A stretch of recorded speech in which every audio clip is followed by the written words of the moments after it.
Bonjour à tous, amis et passionnés de photographie. Alors aujourd'hui, je vous propose une vidéo autour de la filtration photo et en particulier, on va découvrir ensemble comment sur le terrain on peut agir directement sur le rendu final de nos prises de vue, sur la partie technique pour faire face par exemple à une dynamique de lumière, mais aussi comment apporter un surplus créatif à notre prise de vue en utilisant la pose longue pour donner un peu plus de caractère à nos prises de vue. C'est parti. Dans un premier temps, avant de découvrir tout mon travail, toute ma réflexion sur le terrain, autour, encore une fois, d'un sujet, d'une lumière, d'une composition, on va bien sûr parler aussi matériel filtration. On va découvrir la filtration technique, la filtration créative. On va dans un premier temps prendre l'avion et direction l'Irlande et plus particulièrement la région nord du parc national du Connemara, qui est une région que j'ai eu la chance de découvrir pour la première fois en décembre dernier. Alors très clairement, quand on arrive sur un lieu qu'on ne connaît pas, il y a tout un travail de repérage. C'est vrai que je n'aime pas trop regarder ce qui se fait autour d'une région quand j'ai envie de la découvrir. Je regarde un peu sur les grandes lignes, mais j'aime surtout sur le terrain aller chercher des compositions un peu différentes, parcourir, remonter les vallées, les torrents, chercher des cascades, peut-être des arbres, etc. C'est vrai que je suis très attiré par les arbres ces temps-ci. Et donc lors de nos balades, on a découvert donc cette vallée avec ce torrent. Et on a décidé de remonter tranquillement, donc pour découvrir un peu le lieu. Alors j'ai réalisé d'autres prises de vue qui sont aussi très intéressantes, qu'on va découvrir par la suite. Mais l'idée c'était vraiment de trouver une composition pour mettre en situation donc la filtration à la fois technique et créative. Dans un premier temps, donc j'ai choisi cette composition qui est plutôt que j'aime assez bien. On a un ciel assez texturé, on a eu des jolis ciels à ce moment-là en décembre. On a une chaîne arrière de montagne, donc qui donne un plan arrière, qui donne de la profondeur à mon image. C'est bien d'avoir plusieurs plans, ça donne de la profondeur, le visiteur est aspiré par le paysage. Ensuite, on a sur la gauche un ensemble de sapins, d'arbustes, etc. Et j'aime bien cette époque d'hiver, puisque les sapins donc, sont persistants, mais on a des arbres sans feuillage, ça donne un côté très graphique, et surtout on a le brun, très reconnaissable de l'Irlande ou même des pays d'Écosse, des régions d'Écosse, avec la fougère qui est sèche, qui donne une belle gamme de bruns. Et donc l'idée c'était vraiment de me mettre face à la cascade, et très clairement j'avais déjà dans ma façon, ma réflexion, je me disais tiens, il y a peut-être moyen de faire quelque chose avec de la pose longue, et donc j'ai réalisé une première prise de vue. Et vous voyez, dans mon choix, pour éviter donc d'avoir en premier plan trop de surface d'eau, il n'y a pas trop d'intérêt, je me suis positionné pour avoir ce petit îlot, voilà, vous voyez, avec ces petites herbes, on avait des cailloux qui dépassaient, et donc ça m'a permis d'enrichir mon premier plan. Quand on travaille au grand angle, par exemple là j'ai travaillé au 16-35 f2.8 de chez Canon, c'est comme un loft, imaginez c'est un loft, si vous avez un loft, c'est bien d'avoir un grand appartement, mais il faut aussi meubler. J'étais au 16-35, si je regarde je suis à 20 mm, je crois 22 mm. Ce qui est intéressant, c'est que ça fait un point focus, puisque ensuite au niveau du travail, du développement, on va travailler bien sûr pour donner un peu plus de valeur à ce point. Donc j'aime bien donc ce petit îlot avec cette herbe sèche entourée d'eau, il y a un mouvement d'eau, et ensuite on a un plan arrière, donc les berges, un troisième plan et un quatrième, etc. Ça donne de la profondeur dans les images. Donc ça c'est ma première prise de vue. Alors il n'y a rien d'exceptionnel, hein, on est à ISO 100, 22 mm, f16 et 0,6 secondes. Donc sur cette prise de vue, au niveau matériel, au niveau filtration, j'ai utilisé un premier filtre, un filtre GND 16 qui m'a permis de descendre la dynamique de mon ciel. Ciel très lumineux, premier plan ombré, on peut très vite se retrouver en situation avec une dynamique pas facile à gérer. Alors, première solution que je peux vous proposer dans ce cas, si vous n'avez pas de filtration, c'est d'appliquer l'exposition à droite, qui dans certains cas vous permet déjà de vous en sortir. Et sinon, si vous avez un filtre type GND, gradual neutral densité, ça vous permet donc de le glisser. Alors, il est ici, je vais vous le montrer. Vous voyez, un filtre GND, c'est ça. Vous voyez, donc la partie haute filtre, la partie basse non, et c'est un dégradé. Donc ça, c'est une version GND 16, donc sur la partie supérieure, on est bien d'accord, en version soft, que le dégradé est très très soft. Donc en gros, première chose, vous montez donc le porte-filtre. Là, c'est le porte-filtre version V7 de la marque Nisi, avec qui je collabore déjà depuis de nombreuses années. Ensuite, pardon, vous glissez dessus votre filtre GND et vous réglez la hauteur de la filtration, car le but, encore une fois, c'est très important de bien comprendre, le but est de filtrer la source lumineuse, et en photographie de paysage, on est d'accord, la lumière vient du soleil qui est dans le ciel, et donc la lumière vient du ciel, ça c'est très important. Donc on filtre la partie, première prise de vue, celle-ci, avec uniquement le GND pour réduire ma dynamique. Si on regarde l'histogramme, on a un histogramme qui est parfaitement équilibré, il n'y a pas de souci. Au niveau de la température, je travaille à 5200 Kelvin. Ceux qui suivent mon actualité ou qui se forment à travers mes tutos le savent, je travaille toujours à 5200 Kelvin, qui est un choix volontaire, qui est un choix créatif. Choisir sa température de lumière est déjà un acte créatif, puisque en travaillant à 5200 Kelvin, si je reviens, vous voyez, hop, réglage de base, si je fais auto, vous voyez, mon image est beaucoup plus jaune, mais moi ça ne me convient pas. J'aime donc les lumières un peu plus froides, et mon boîtier est tout le temps réglé à 5200 Kelvin. Là vous remarquerez que je suis à 5050, mais ça c'est un bug, puisque en mettant 5200 Kelvin sur mon boîtier 5D Mark IV, de la marque Canon, j'obtiens 5050, bon, 150 Kelvin, ça ne va pas non plus bouleverser. Donc, c'est un choix de travailler à 5200 Kelvin, et donc, vous voyez, 0,6 secondes, f16, 22 mm, ISO 100. Donc, ça m'a permis d'obtenir cette prise de vue. Il n'y a rien il n'y a pas de wow effect, rien d'exceptionnel.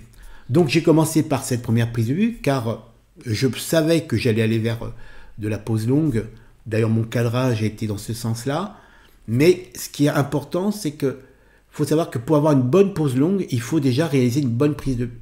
Ça vous permettra d'avoir un temps d'exposition référence pour calculer donc votre temps d'exposition final avec donc l'ajout d'un filtre ND, ND64 ou ND1000, puisque ce sont les filtres que j'utilise particulièrement. Vous voyez, les voici. ND64 et ND1000. Donc ND64, c'est un coefficient multiplicateur de 64, le ND1000, c'est un coefficient multiplicateur de ND1024. En gros, si vous avez une seconde d'exposition de base sans le filtre ND, si vous mettez ND64, le coefficient multiplicateur c'est 64, donc ça vous fera 64 secondes. J'ai donc obtenu, dans un premier temps, avec l'application du filtre GND 16 en version soft, pour faire face à la dynamique de lumière qui n'était pas excessive, mais quand même, ça m'a permis donc d'apporter de la souplesse au niveau de mon exposition. J'ai donc obtenu une prise de vue parfaitement équilibrée en termes d'exposition. Si on regarde l'histogramme, que ce soit sur les parties basse lumière ou haute lumière, je n'ai pas de sous-ex ni de surex. La photo est parfaitement exposée et à partir de là, je peux très bien la développer, la travailler pour lui donner un peu plus de caractère, etc. Sauf que cette photo, oui, elle est intéressante, elle peut être travaillée, développée, mais c'est une photo qui peut être cataloguée dans les photos illustratives, informatives, puisqu'il n'y a pas vraiment d'approche purement créative, on est vraiment sur une photo qui pourrait très bien être utilisée pour, dans le cadre d'un reportage. Quand je réalise par exemple des reportages pour des magazines, cette photo rentre parfaitement donc, dans ce profil d'image pour illustrer, donc encore une fois, des reportages. Par contre, c'est vrai que si on a une vision un peu plus créative de la photographie, si on veut donner un supplément d'âme à nos images, c'est vrai que cette image est un peu trop standard. Même si elle est intéressante, elle est standard. Alors, dans un second temps, je me suis dit, ok, je vais passer donc sur un cran supérieur pour essayer de donner un peu plus donc d'âme à mon image en travaillant sur la pose longue. Donc, c'est-à-dire que ensuite, j'ai toujours sur mon porte-filtre avec le GND en place, je suis venu glisser cette fois-ci mon filtre ND1000. Vous voyez, hop, ça se glisse à l'intérieur. C'est assez facile. On vérifie bien que les mousses sont en place. Donc, j'ai le filtre GND et le filtre ND monté donc sur le porte-filtre version V7 de chez Nisi. J'ai donc obtenu cette prise de vue. Vous voyez, le temps d'exposition, 90 secondes. On est passé de 0,6 secondes à 90 secondes. Alors, au niveau du temps d'exposition, en toute honnêteté avec vous, je l'ai fait au feeling. C'est vrai que à force de pratiquer, on développe une sorte de feeling. Et je savais que les 90 secondes, donc 1 minute 30, était largement suffisant pour obtenir mon effet pose longue. Après, on a bien sûr la possibilité pour des prises de vue un peu plus précises. On a besoin d'être un peu plus précis, d'utiliser une calculatrice.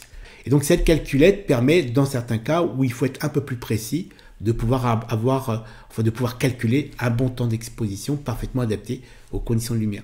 Très facile d'utilisation. Vous rentrez votre temps d'exposition. Je vous l'ai dit au départ, une bonne pose longue commence déjà par une bonne prise de vue. Donc imaginons, vous mettez sur cette prise de vue, vous avez une seconde d'exposition. Vous rentrez ça. Et ensuite, vous mettez ND1000 ou ND64 et automatiquement, vous aurez tout votre temps d'exposition qui permet de ne pas trop se prendre la tête à calculer les temps d'expo. Donc, uniquement avec le GND16 en version soft, ensuite avec ND1000. Vous voyez, il y a quand même une grosse différence. Par contre, cette photo ne me plaît pas du tout. Alors, c'est vrai qu'il y a un plus en termes de rendu graphique, mais j'aime pas du tout cet effet laiteux. Vous voyez, il y a comme l'impression qu'il y a du lait qui a été jeté, une sorte de... En tout cas, c'est pas beau. En tout cas, ça me plaît pas. Et ça, c'est lié directement à la pose longue. Car si vous regardez bien, vous voyez, au niveau de la prise de vue, sans l'utilisation du filtre ND, on a des reflets donc, de lumière qui viennent du ciel et qui blanchissent la surface de l'eau. Et donc, quand on fait une pose longue, on obtient ce résultat. Après, encore une fois, c'est une histoire de goût. On peut aimer ou ne pas aimer, mais en tout cas, moi, ça ne me plaisait pas du tout. Et donc, j'ai décidé de supprimer donc, cet aspect laiteux, donc provoqué encore une fois par les reflets du ciel, de la luminosité du ciel en surface d'eau, en utilisant un filtre polarisant. Le voici. Donc ce modèle, c'est le True Color, donc le filtre le plus neutre proposé par la marque Nisi et qui est livré avec le porte-filtre V7, donc ce modèle. C'est-à-dire que ce polarisant, ensuite, je l'ai vissé directement sur la bague principale de fixation, la bague 82, qui se visse directement sur l'optique, donc celui-ci. Je l'ai réglé, donc c'est un circulaire, ça permet d'ajuster la polarisation. Et ensuite, je suis venu refixer dessus, donc mon combiné GND et filtre ND. Ce qui m'a permis d'obtenir la photo suivante, celle-ci. Vous voyez, sans le polarisant, avec le polarisant. Donc, le polarisant, il a tout simplement supprimé les lumières parasites, celles qui sont donc non polarisées, pour créer de la transparence. En enlevant les reflets donc de la lumière sur la surface de l'eau, le rôle principal d'un polarisant, c'est de supprimer tout ce qui est reflet en surface d'eau. Ça peut être sur des vitrines, des pare-brises de voitures, très utilisées au cinéma. L'aspect laiteux venait de ces reflets. En appliquant donc le polarisant, j'ai obtenu une sorte de transparence de l'eau et donc supprimer les reflets. Et on obtient, vous êtes d'accord avec moi, après encore une fois une histoire de goût, je préfère très largement la version avec le polarisant à celle-ci, donc avec l'aspect laiteux qui ne me plaisait pas du tout. Si on regarde maintenant plus précisément tout le parcours de réflexion sur le terrain, première prise de vue avec un filtre GND16 en version soft pour la dynamique du ciel, ensuite ND1000 pour un effet pose longue, on est arrivé à 90 secondes, donc 1 minute 30, et ensuite j'ai rajouté le polarisant pour créer de la transparence, supprimer les reflets, gagner de la transparence de l'eau et donc supprimer cet effet laiteux. On le voit ici particulièrement au niveau de la zone qui est ici, très blanche, et d'un seul coup, on voit qu'il y a des roches, un peu d'herbe, etc. au fond de l'eau. Autre information qui a aussi son importance, l'application d'un filtre polarisant neutre n'a eu aucune incidence sur le temps d'exposition. Si on regarde 90 secondes avec le polarisant, donc le True Color de chez Nisi, et si on regarde 100, on a aussi 90 secondes. C'est-à-dire que ce filtre est un filtre catégorie neutre. Il y a certains modèles proposés par la marque comme le polarisant Landscape ou CPL Pro qui ont une incidence sur la quantité de lumière. Leur rôle est de dynamiser les contrastes. Pour Landscape, il va saturer un peu les couleurs et donc forcément on perd un peu de quantité de lumière. Il filtre un peu une certaine quantité de lumière qui correspond plus ou moins à un stop. Donc il va falloir compenser la prise de vue. Celui-ci, non. C'est-à-dire entre la prise de vue sans et avec, je sais que je n'ai pas eu besoin de compenser puisqu'il est totalement neutre, on est à 90 secondes. Il a réalisé, enfin il a appliqué à ma prise de vue son rôle principal qui est de filtrer donc la lumière pour lui donner une meilleure qualité. C'est-à-dire que son rôle est de filtrer la lumière qui ne transporte pas d'informations couleur. La mauvaise lumière pour ne laisser passer que la belle lumière, c'est qui transporte donc de la belle information couleur et donc forcément on gagne en qualité au niveau de la colorimétrie générale, on le voit, vous voyez. Donc on a un rendu un peu plus élégant au niveau de la couleur elle-même, etc. Et donc sur cette base de prise de vue, encore une fois, on va remonter l'historique. Première prise de vue uniquement avec un GND 16 en version stock pour la dynamique, un filtre ND1000, 90 secondes d'exposition. Et ensuite, hop, un polarisant pour créer de la transparence dans l'eau et gagner un peu en qualité. Alors, après, encore une fois, c'est histoire de goût. On peut aimer cet aspect laiteux, mais en tout cas, moi, ça ne me plaît pas. Je préfère ça. Et ensuite, sur cette base-là, avec un petit travail donc créatif, alors pas grand-chose, hein, ça prend 5 minutes, vous voyez, avant, donc mon négatif numérique de base, et ensuite traité via Lightroom. Vous voyez, il y a eu quelques interventions, pas tant que ça. Donc voilà pour l'histoire de cette photo. J'espère que vous avez apprécié cet échange autour de la filtration. Encore une fois, vous l'avez vu, la filtration n'est pas que technique. Il y a la filtration technique, avec l'utilisation des GND pour faire face à une dynamique de lumière. Et vous avez aussi la filtration créative avec donc des filtres ND, ND1000 pour effet pose longue et obtenir des résultats beaucoup plus créatifs. Donc là, on a découvert toute cette histoire. C'est vrai que j'ai un peu survolé la filtration. Alors n'oubliez pas que je propose sur mon site de formateur www.j'adorelaphoto.com un tuto très poussé, beaucoup plus précis sur la filtration. On va aborder ce que c'est qu'un stop, un indice de lumination, comment les appliquer, comment les monter. Donc c'est un tuto qui est en ligne depuis déjà quelques temps. Et donc ce tuto est en téléchargement libre, totalement gratuit sur mon site de formateur. Je vous le rappelle, c'est très facile à retenir, hein, www.j'adorelaphoto.com. Dernier petit coup de pub, si vous êtes intéressé par le développement créatif avec une vision créative de l'image, soit au niveau de la lumière, des densités de la couleur, par exemple sur cette base-là, arriver à ça, vous avez donc récemment, j'ai mis récemment en ligne une formation que j'ai intitulée 100% Lightroom Créativité, Paysage Naturel, Atelier numéro 1, où vous allez pouvoir découvrir sur la base de cette prise de vue, le avant-après. Donc comment j'ai développé, comment j'ai travaillé les lumières, les densités pour obtenir ce résultat qui me plaît beaucoup. J'espère qu'il vous plaît à vous aussi, c'est le principal. Je reste bien sûr disponible si vous avez besoin de compléments d'information et je vous dis donc à très très vite. N'oubliez pas bien sûr de vous abonner à ma chaîne YouTube pour être sûr de ne rien rater.